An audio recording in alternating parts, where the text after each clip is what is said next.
Assalamualaikum warahmatullahi wabarakatuh. Welcome to my YouTube channel.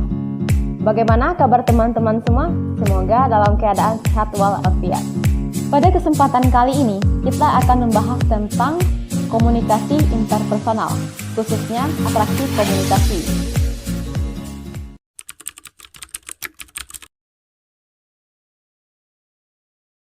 Perlu kita ketahui bahwa kita sebagai makhluk sosial sangat perlu komunikasi tersebut. Dalam kehidupan sehari-hari, kita tidak lepas dari yang namanya komunikasi. Seperti berbicara dengan individu lain, bertanya, berbincang dengan teman-teman. Kita sebagai makhluk sosial sangat memerlukan komunikasi tersebut. Nah, sekarang kita masuk tentang atraksi komunikasi. Menurut Dean Sutherland, semakin kita tertarik kepada seseorang atau individu, maka keinginan kita untuk berkomunikasi dengan orang tersebut semakin besar. Atraksi interpersonal juga dapat dikatakan kesukaan kita terhadap orang lain. Sikap positif dan daya tarik seseorang menjadi kunci utama dalam atraksi komunikasi tersebut. Nah, sekarang kita masuk ke faktor-faktor apa saja sih yang mempengaruhi atraksi interpersonal tersebut. Faktor yang pertama yaitu kesamaan karakteristik.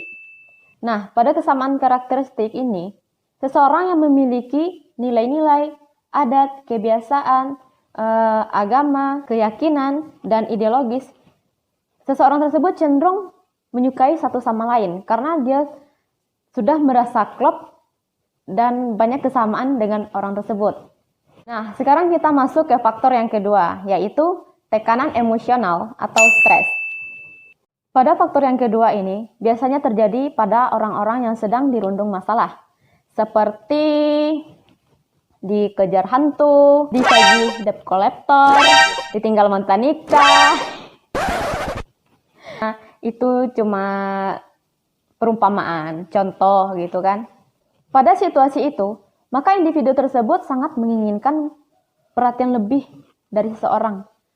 Karena dia merasa cemas dan emosionalnya tidak stabil gitu. Apabila individu tersebut mengalami hal demikian, maka dia akan menginginkan kehadiran seseorang di sampingnya. Faktor yang ketiga yaitu harga diri yang rendah. Penelitian Wallster menyimpulkan bahwa bila harga diri seseorang direndahkan, maka hasrat afiliasi atau keinginan dia bergabung dengan orang lain itu semakin bertambah. Dan dia akan semakin responsif menerima kasih sayang dari orang lain. Faktor atraksi personal yang terakhir yaitu isolasi sosial. Isolasi sosial adalah pengalaman yang sangat tidak mengenakan, di mana individu tersebut tidak bisa bersosialisasi dengan orang lain, atau bahkan dia tidak dapat berkomunikasi dengan orang lain. Dan ini sangat disayangkan. Seperti kita ketahui bahwa manusia adalah makhluk sosial, di mana dia bersosialisasi dan beradaptasi dengan lingkungan. Banyak orang-orang yang mengalami situasi seperti ini. Itu bisa terjadi karena trauma dia di masa lampau, atau stres, atau ada kendala-kendala tertentu yang membuat dirinya takut berkomunikasi dengan orang lain. Manusia mungkin tahan hidup terasing untuk beberapa waktu, mungkin bukan untuk selang waktu yang lama. Sekarang kita masuk ke faktor situasional.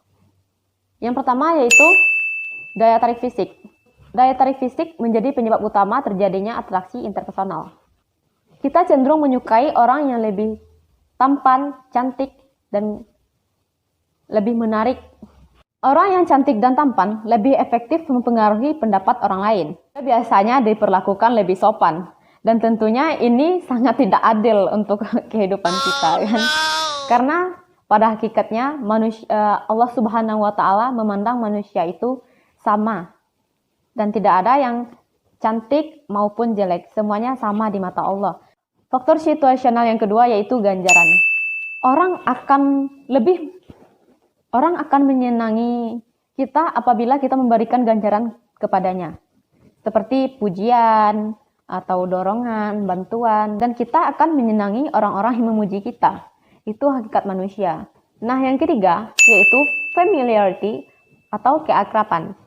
Semakin kita akrab atau semakin kita sering melihat wajah seseorang, maka kita akan lebih berkomunikasi dengan baik dengan mereka. Familiarity maksudnya adalah sudah kenal dengan baik atau akrab dengan kita. Yang keempat yaitu kedekatan atau proximity.